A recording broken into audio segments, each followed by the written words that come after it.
Good morning dear students. हम लोग journal chapter continue कर रहे हैं और जर्नल चैप्टर के कई पार्ट्स भी हमने डिस्कस किए हैं। तो एक बार हम देख लेते हैं कि हम लोग जर्नल चैप्टर को किस तरह से कंप्लीट कर रहे हैं। सबसे पहले हमने जो जर्नल का नॉर्मल फॉर्मेट है वो डिस्कस किया था और हमने ये भी डिस्कस किया था कि जर्नल एक ओरिजिनल बुक ऑफ एंट्री है। और बाद में हम लोग जर्नल के कुछ पार्ट्स भी हमने डिस्कस किए। तो हमने प्रीवियस वीडियोस में देखा कि जर्नल को कई पार्ट्स में डिवाइड किया जाता है, जैसे कि कैश बुक। कैश बुक के भी कई पार्ट्स होते हैं। कैश बुक में हमने सबसे पहले डिस्कस किया सिंगल कॉलम कैश बुक।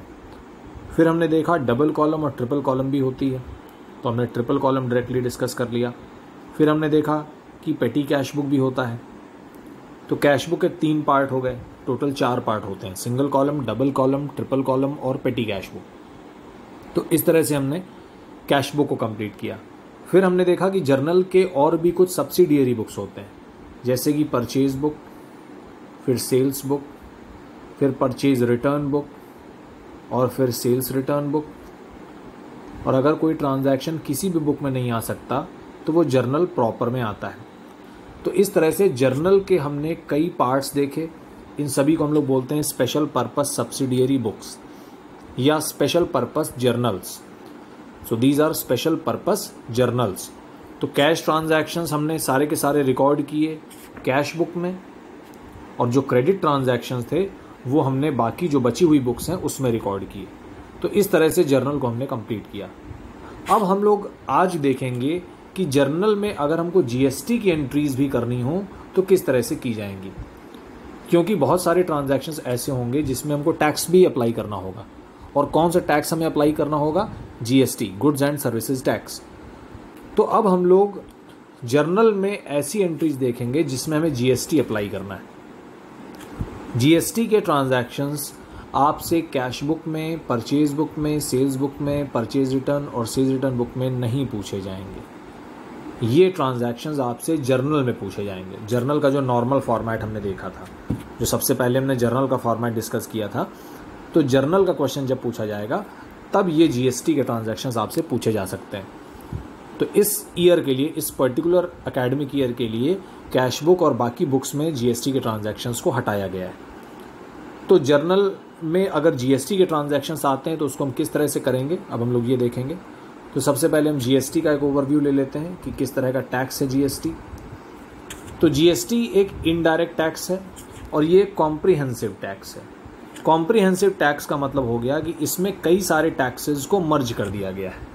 तो अराउंड 17 टैक्सेस जो अभी तक गवर्नमेंट चार्ज कर रही थी, अराउंड 17 टैक्सेस को एक ही में मर्ज करके गुड्स एंड सर्विसेज टैक्स को अप्लाई किया गया। तो इसे 1 जुलाई 2017 को अप्लाई किया गया इंडिया में, 1 जुलाई 2017। और तब से हम देख रहे हैं कि बहुत सारे ट्रांजैक्शंस पे जीएसटी चार्ज होता है। इसके अलग अलग रेट्स होते हैं, और जब कभी भी गुड्स सप्लाई होते हैं या सर्विसेज की सप्लाई होती है तो एक रजिस्टर्ड, जो जीएसटी के अंडर में जो रजिस्टर्ड सेलर है वो जीएसटी को चार्ज करता है। तो जीएसटी के बारे में कुछ चीज़ें हमें देखनी होंगी कि GST is not levied on petroleum, alcohol for human consumption, import of goods और services and taxes levied by local bodies. तो पेट्रोलियम प्रोडक्ट्स पे जीएसटी नहीं लगाया जाता। अल्कोहल ह्यूमन कंजम्पशन के लिए अगर है तो उस पर जीएसटी अप्लाई नहीं हो रहा है।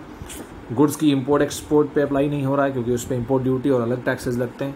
और जो लोकल बॉडीज टैक्सेस लगाती हैं तो वो अपने अलग टैक्सेस लगाती हैं, उससे जीएसटी से मतलब नहीं है। तो बहुत सारे टैक्सेस को एक साथ मर्ज करके जीएसटी टैक्स अप्लाई किया गया, एक्सेप्ट ऑन दीज गुड्स, तो इनको छोड़ के। तो कुछ यहाँ पे पॉइंट्स, हम 1-2 पॉइंट्स डिस्कस करेंगे जो भी ऑब्जेक्टिव्स लिखे हुए हैं, एडवांटेजेस लिखे हुए हैं, जिससे कि थोड़ा सा हमें एक आइडिया रहे कि जीएसटी किस तरह का टैक्स है। तो जीएसटी अप्लाई करने के पीछे गवर्नमेंट का जो मेन ऑब्जेक्टिव था कि एक कॉमन नेशनल मार्केट को डेवलप किया जाए by having only one indirect tax. तो ऐसा ना हो कि अलग अलग स्टेट में अलग अलग तरह के टैक्सेस लगें, उसका रेट भी अलग अलग हो। तो गवर्नमेंट ने इस चीज़ को यूनिफॉर्म बनाने के लिए, ये जो अलग अलग टैक्सेस लग रहे थे, कोई यूनिफॉर्मिटी नहीं थी, तो एक यूनिफॉर्मिटी लाने के लिए और फ्री फ्लो ऑफ गुड्स को फैसिलिटेट करने के लिए एक कॉमन टैक्स स्ट्रक्चर डिज़ाइन किया, और वो हो गया हमारा जीएसटी। तो it is a step towards development of common national market. और इससे क्या हुआ कि कई गुड्स की जो कॉस्ट है उसमें रिडक्शन भी आया, क्योंकि cascading effect of indirect taxes remove हो गया।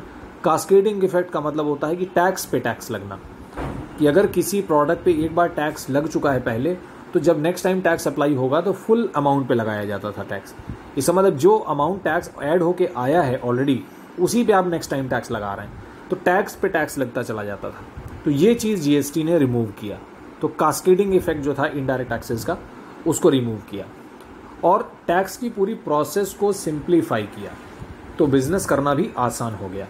तो ईज़ ऑफ डूइंग बिजनेस को प्रमोट करने के लिए, और टैक्स का जो स्ट्रक्चर था, जो बहुत सारे टैक्सेस अप्लाई होते थे, उनका अलग अलग बुक्स मेंटेन करना पड़ता था बिजनेसमैन को, तो उसको सिंप्लीफाई भी किया है। तो काफ़ी कुछ सिंप्लीफाई हो गया है टैक्स का जो पूरा मैनेजमेंट था। तो उसको अब जो बिजनेसमैन है उसको सिर्फ जीएसटी को कंप्लाई करना है, जीएसटी की अकाउंटिंग करनी है। पहले उसको कई सारे इनडायरेक्ट टैक्सेस की अकाउंटिंग करनी होती थी। तो काफ़ी आसान भी हो गया है टैक्स का मैनेजमेंट।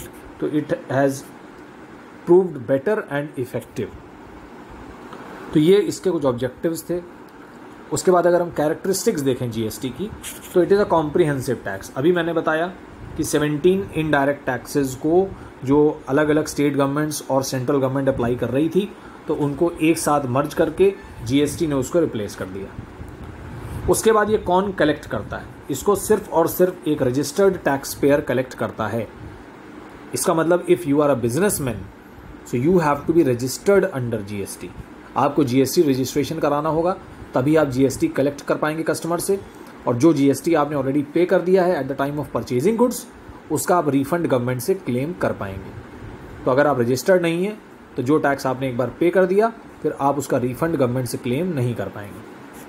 उसके बाद ये एक वैल्यू एडेड टैक्स है, मतलब टैक्स पे टैक्स नहीं लगता, कास्केडिंग इफेक्ट नहीं होता। जितनी वैल्यू गुड्स में ऐड की जा रही है हर बार, सिर्फ उस वैल्यू पे टैक्स चार्ज किया जाएगा, फुल वैल्यू पे टैक्स चार्ज नहीं किया जाएगा। उसके बाद नेक्स्ट पॉइंट हम लोग देखेंगे, ये है एक डेस्टिनेशन बेस्ड टैक्स है। डेस्टिनेशन बेस्ड टैक्स का मतलब हो गया कि जितनी बार एक सप्लाई होगी, सप्लाई इन द सेंस कि गुड्स सप्लाई होंगे या सर्विसेज सप्लाई होगी, till the time they reach the customer, तब तक ये टैक्स चार्ज होगा। मतलब एक बार अगर कस्टमर फाइनल कंज्यूमर गुड्स को परचेज कर लेता है अपने कंजम्पशन के लिए, उसके बाद ये टैक्स ऑब्वियस है कि अप्लाई नहीं होगा। तो GST is charge every time a supply is made till the time goods reach the final consumer. तो एक डेस्टिनेशन बेस्ड टैक्स है, मतलब जो फाइनल डेस्टिनेशन है वो कस्टमर है। और ये एक सप्लाई बेस्ड टैक्स है। ये सेलर चार्ज करेगा, और सेलर भी रजिस्टर्ड होना चाहिए जीएसटी के अंडर में। परचेज़र को रजिस्टर्ड होना ज़रूरी नहीं है, पर सेलर का रजिस्टर्ड होना ज़रूरी है। तो ये जीएसटी के कुछ एडवांटेजेस कह लें या उसके ऑब्जेक्टिव्स हम कह लें। उसके बाद कुछ पॉइंट्स और भी यहाँ लिखे हुए हैं, जैसे पॉइंट नंबर 6, पॉइंट नंबर 7, ये हम लोग बाद में डिस्कस करेंगे। जब जीएसटी के बारे में कुछ और बातें डिस्कस कर लेंगे, तब हम लोग डिस्कस करेंगे इन पॉइंट्स को। ये ऑलरेडी आपको समझ में आ जाएंगे। उसके बाद रजिस्ट्रेशन का कुछ यहाँ प्रोसेस दिया हुआ है, इसको सभी स्टूडेंट्स अपनी बुक में एक बार पढ़ लेंगे, हमारे लिए इतना ज़्यादा इंपॉर्टेंट नहीं है। जीएसटी के अंडर में क्या रेट्स अप्लाई हो रहे हैं, तो ग्रुप किया गया है, जो प्रोडक्ट्स हैं या जो सर्विसेज हैं उनको 5 कैटेगरीज में ग्रुप किया गया है। 5 कैटेगरीज में ग्रुप करने के बाद 5 टैक्स रेट्स को डिसाइड किया गया है। तो जो जीएसटी काउंसिल है वो टैक्स रेट्स को डिसाइड करता है। 0% टैक्स, 5%, 12%, 18% और 28%। तो government time to time decide करती रहती है कि कौन से गुड्स को किस कैटेगरी में रखना है।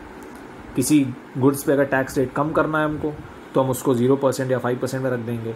बढ़ाना है तो हम आगे ले जाएंगे, उसको 12 कर देंगे, 18 कर देंगे, या पहले अगर 0 था तो अब हम 5 कर देंगे। तो गवर्नमेंट गुड्स का जो कैटेगरी है उसको चेंज कर सकती है टाइम टू टाइम, और जो टैक्स रेट है उसको कम और ज़्यादा कर सकती है। उसके बाद हम लोग देखेंगे कि जीएसटी किस तरह से अप्लाई होता है अलग अलग गुड्स पे। तो इसके लिए सबसे पहले हम ये डिस्कस कर लेते हैं। ये एक चार्ट यहाँ बना हुआ है। तो जीएसटी अप्लाई होगा परचेज पे और सेल पे।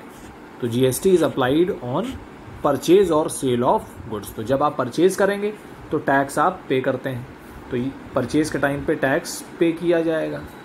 और जब हम गुड्स सेल करेंगे तो हम टैक्स कलेक्ट करेंगे कस्टमर से। तो जब कस्टमर से हम पैसा लेंगे गुड्स का, तो गुड्स के अमाउंट के साथ साथ हम टैक्स का अमाउंट भी कलेक्ट करेंगे उससे। तो ये हो गया परचेज के टाइम पे जीएसटी पे होगा और सेल्स के टाइम पे जीएसटी आप कलेक्ट करेंगे।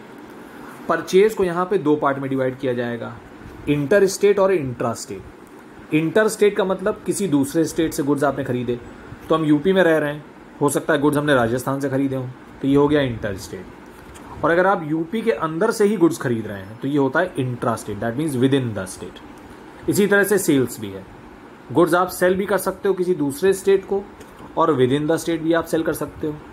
लखनऊ से कानपुर अगर गुड्स सेल हो रहे हैं तो ये इंट्रा स्टेट हो गया, और लखनऊ से अगर चेन्नई में सेल किया जा रहा है तो ये इंटर स्टेट हो गया। तो परचेज को दो पार्ट में डिवाइड किया पहले हमने, और सेल्स को भी दो पार्ट में डिवाइड किया। उसके बाद अगर आप इंटर स्टेट परचेज कर रहे हैं, इंटर स्टेट परचेज, तो उस केस में जो टैक्स आप चार्ज करेंगे वो होगा इंटीग्रेटेड जीएसटी, आईजीएसटी। और अगर इंट्रा स्टेट है मतलब विद इन द स्टेट है तो आप टैक्स चार्ज करेंगे सेंट्रल जीएसटी और स्टेट जीएसटी, सीजीएसटी और एसजीएसटी। तो फॉर एग्जांपल अगर हमारा जो जीएसटी का रेट है, फॉर एग्जांपल अगर जीएसटी का रेट हमने लिया 12%, कोई हम गुड्स खरीद रहे हैं जिसपे 12% जीएसटी लग रहा है, तो सीजीएसटी और एसजीएसटी के केस में वो हो जाएगा 6 + 6, आधा हो जाता है। सीजीएसटी 6% होगा, एसजीएसटी 6% होगा, और आईजीएसटी कितना होगा 12%। आईजीएसटी का मतलब इंटीग्रेटेड, दोनों को मिला के। तो आईजीएसटी होगा 12, ये तो 12 हो जाएगा, और सी और एस कितना हो जाएगा 6 और 6। तो इस तरह से टैक्स का हमारा स्ट्रक्चर चलता है। तो सबसे पहले परचेज हो रहा है या सेल हो रहा है ये देखना है आपको। परचेज कहाँ से हो रहा है, स्टेट के बाहर से या विद इन द स्टेट। अगर स्टेट के बाहर से हो रहा है तो इंटीग्रेटेड टैक्स चार्ज होगा, अगर स्टेट के अंदर है तो सेंट्रल और स्टेट अलग अलग चार्ज होगा। यही चीज़ सेम सेल्स के साथ है। सेल्स में भी दूसरे स्टेट से को सेल कर रहे हैं आप या within the state sell कर रहे हैं। अगर किसी दूसरे स्टेट को सेल कर रहे हैं तो इंटीग्रेटेड टैक्स चार्ज करेंगे, जैसा यहाँ भी इंटीग्रेटेड था, देखिए इंटर स्टेट, तो यहाँ भी आईजीएसटी, यहाँ भी आईजीएसटी। और अगर विद इन द स्टेट है, यहाँ पे भी विद इन द स्टेट है, तो सेंट्रल और स्टेट, सेंट्रल और स्टेट तो सेम है यहाँ पे। ये चार्ट सभी स्टूडेंट्स अपनी कॉपी में ज़रूर बना लेंगे, समझने के लिए बहुत ईजी हो जाएगा। बस यहाँ पे नाम हमको चेंज करना है, क्योंकि यहाँ भी आईजीएसटी है, यहाँ भी आईजीएसटी है, तो दोनों को अलग अलग हम कैसे करें। तो परचेज के टाइम पे जो टैक्स आप चार्ज करोगे उसको आप बोलोगे इनपुट टैक्स, और सेल्स के टाइम पे जो टैक्स आप चार्ज करेंगे उसे आप बोलेंगे आउटपुट टैक्स। तो परचेज के टाइम पे goods are coming in the business तो हमने इनपुट टैक्स बोल दिया, और सेल्स के टाइम पे goods are going out of the business तो इसको हमने आउटपुट टैक्स बोल दिया। तो इस तरह से ये चार्ट हमारा कंप्लीट होता है। तो जीएसटी को हमने पहले चार्ज करना है तो पहले ये देखना है कि गुड्स परचेज कर रहे हैं आप या सेल कर रहे हैं। परचेज कर रहे हैं तो विद इन द स्टेट है या आउटसाइड द स्टेट है, और सेल कर रहे हैं तो भी वही चीज़, विद इन द स्टेट है या आउटसाइड द स्टेट है। तो विद इन द स्टेट है तो सेंट्रल और स्टेट अलग अलग, और अगर आउटसाइड द स्टेट है तो इंटीग्रेटेड। और परचेज है तो इनपुट टैक्स, और सेल्स है तो आउटपुट टैक्स। तो ये हमारा जीएसटी का स्ट्रक्चर हो गया। यही चीज़ आपके बुक में भी ये देखिए दी हुई है ऊपर। Categories of GST 3 types, central GST, state GST और integrated. Both C and S are levied on supply within the state. तो within the state. Intra में कौन होगा, सी और एस, और अगर किसी दूसरे स्टेट से ट्रांजैक्शन हमारा हो रहा है तो इंटीग्रेटेड। ये देखिए यहाँ लिखा हुआ है इंटर स्टेट सप्लाई। तो इसी चीज़ को मैंने चार्ट फॉर्म में समझाया है जिससे कि समझने में ईजी हो जाए सभी को। तो देख लीजिए सेम चीज़ लिखी हुई है बुक में भी आपके, और ये चार्ट सभी स्टूडेंट्स बना लेंगे तो समझने में ईजी होगा। उसके बाद एक चीज़ और देखते हैं जो कि हम लोग ऑलरेडी जर्नल चैप्टर में डिस्कस कर चुके हैं। परचेजेस को हमेशा डेबिट किया जाता है और सेल्स को हमेशा क्रेडिट किया जाता है, ये तो पहले भी हम लोग को पता है। परचेज को हम डेबिट क्यों करते हैं, क्योंकि हम परचेज को एक्सपेंस मानते हैं, और सेल्स को हम क्रेडिट क्यों करते हैं, क्योंकि हम सेल्स को इनकम मानते हैं। तो परचेज डेबिट हुआ क्योंकि एक्सपेंस माना, और सेल्स क्रेडिट हुआ क्योंकि हमने इसको इनकम माना।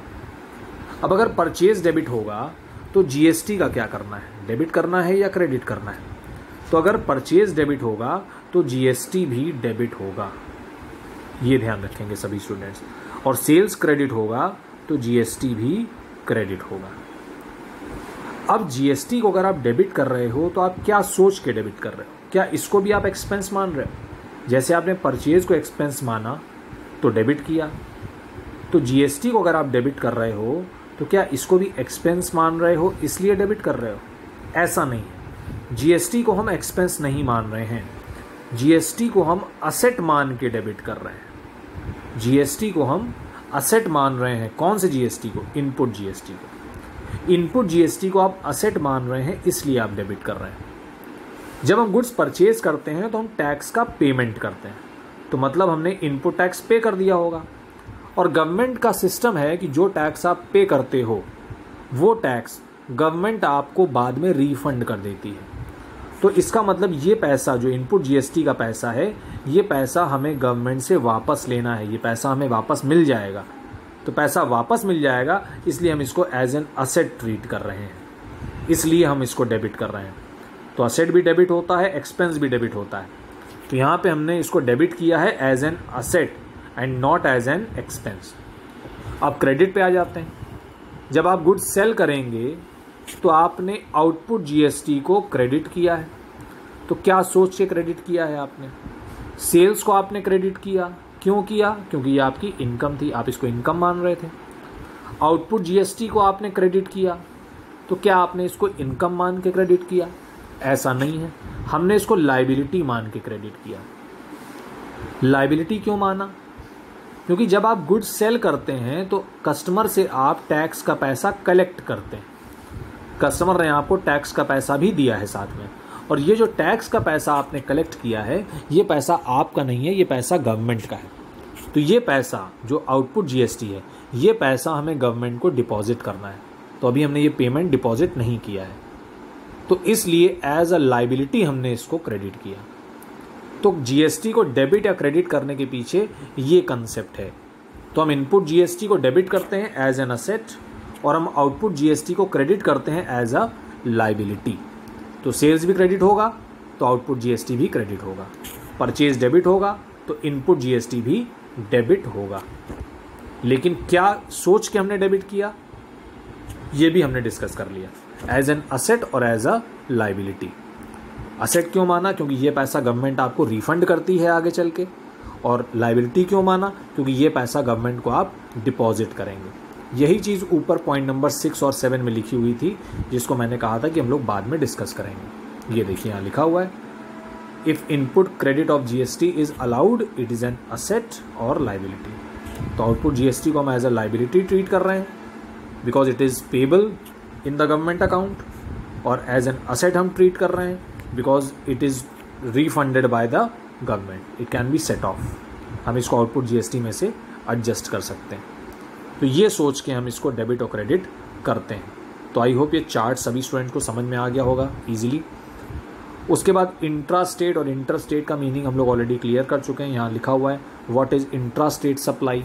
तो इंट्रा तो मतलब विद इन द स्टेट हो गया, यहाँ लिखा हुआ है with in the same state, तो इसमें बहुत डिफ़िकल्टी नहीं होगी। और इंटर स्टेट का मतलब होता है जब किसी और स्टेट के साथ हमारा ट्रांजैक्शन हो रहा है, तो ये इंटर स्टेट हो जाएगा।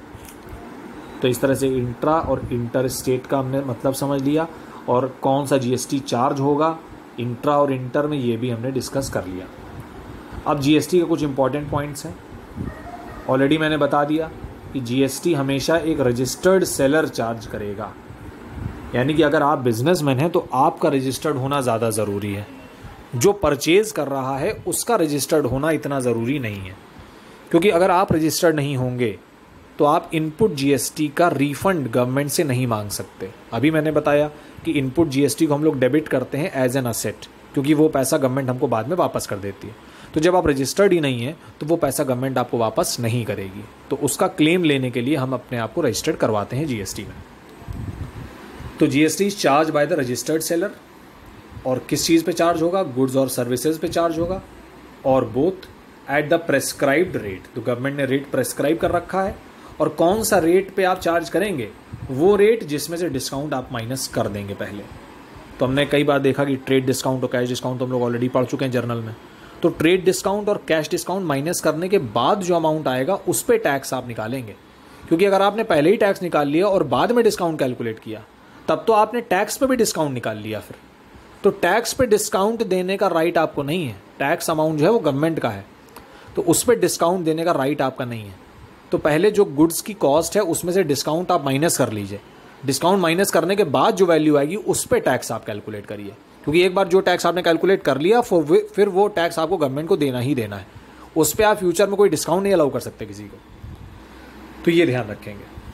पॉइंट नंबर 2 मैंने बता ही दिया कि अगर CGST और SGST दोनों हैं तो जो रेट है वो हाफ कर दिया जाएगा। तो 12 है तो 6 + 6 हो जाएगा। और अगर इंटर स्टेट है तो IGST चार्ज होता है, तो जो भी रेट है पूरा का पूरा वही रेट लगेगा।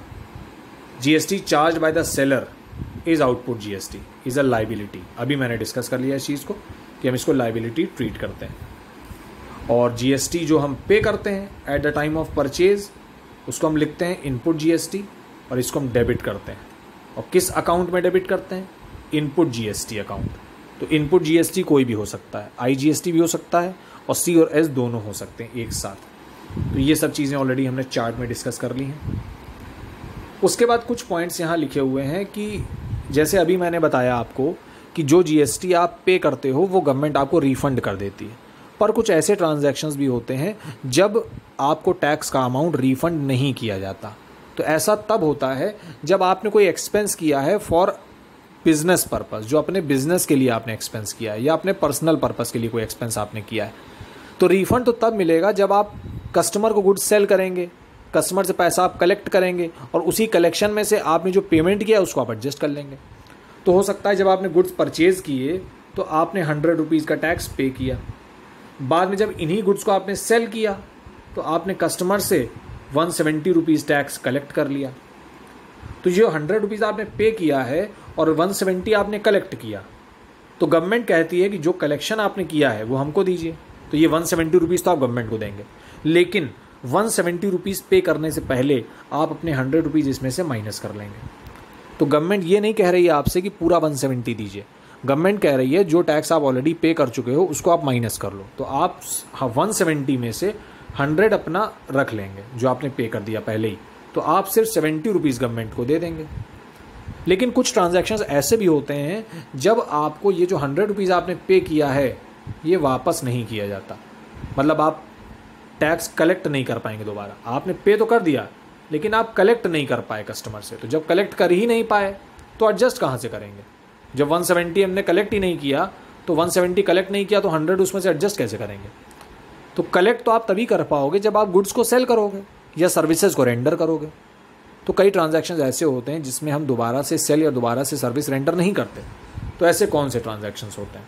तो यहाँ देखिए लिखा हुआ है, in some cases GST paid is not allowed to be adjusted against output GST।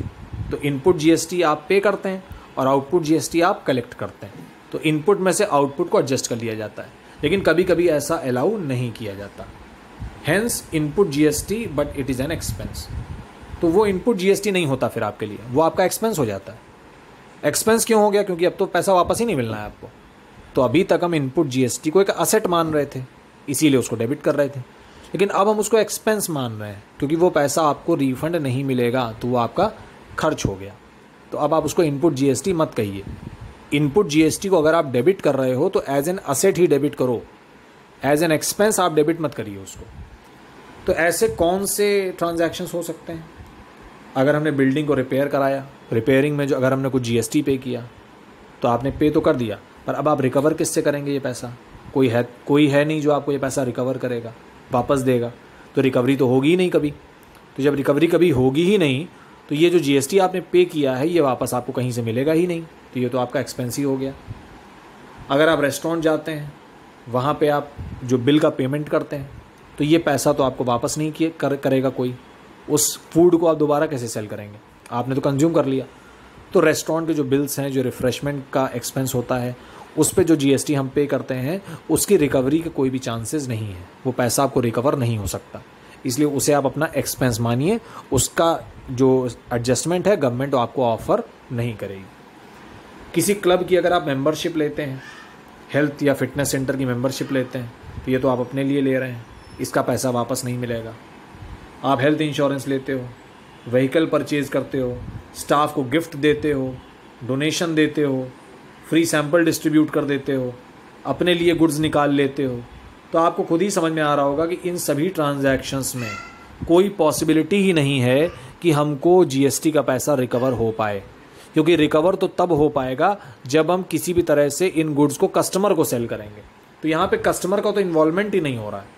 आप अपने लिए गुड्स ले रहे हो, सैंपल डिस्ट्रीब्यूट कर रहे हो, डोनेशन दे रहे हो, गिफ्ट दे रहे हो, व्हीकल परचेज कर रहे हो, हेल्थ इंश्योरेंस ले रहे हो, तो इसमें आप जब ये ट्रांजैक्शन करोगे तो आप जीएसटी का तो पेमेंट कर दोगे जब आप इंश्योरेंस लोगे या जब आप गिफ्ट खरीदोगे, जब आप डोनेशन दोगे, तो जीएसटी का तो पेमेंट एक बार आपने करा। लेकिन इस पेमेंट को आप रिकवर अब किससे करेंगे? कोई रिकवर करने वाला तो है ही नहीं, कोई कस्टमर तो है नहीं जो आपको पैसा देगा इन सभी चीज़ों का, तो आपको रिकवरी नहीं हो पाएगी। तो पेमेंट जो आपने कर दिया वो वापस नहीं आ रहा है, वापस नहीं मिल रहा है, तो ये आपका एक्सपेंस हो गया फिर। तो उस केस में आप जीएसटी को अलग से मत लिखिए, उसी में ऐड कर दीजिए। मतलब जो डोनेशन आपने दिया है उसी में जीएसटी को इंक्लूड कर लीजिए। तो डोनेशन अकाउंट को ही आप डेबिट कर दीजिए पूरे अमाउंट से, इंक्लूडिंग जीएसटी। अलग से इनपुट जीएसटी को डेबिट करने की कोई ज़रूरत नहीं है। तो इससे हम लोग कहते हैं कि GST treated as an expense. तो in these cases input GST is treated as an expense instead of an asset. तो ये हो गया आपका जीएसटी का ट्रीटमेंट एज एन एक्सपेंस। तो ये कुछ पॉइंट्स हमने जीएसटी के आज डिस्कस किए हैं। अभी और भी कुछ पॉइंट्स हैं जीएसटी के बारे में, कुछ और भी हम लोग डिस्कस करेंगे, तब हम लोग इलस्ट्रेशंस करेंगे जीएसटी के ऊपर जो इलस्ट्रेशंस हमें दिए हुए हैं। फिर हम लोग जर्नल एंट्रीज़ को समझेंगे कि कैसे हमको जीएसटी को जर्नल एंट्रीज़ में इनकॉर्पोरेट करना है।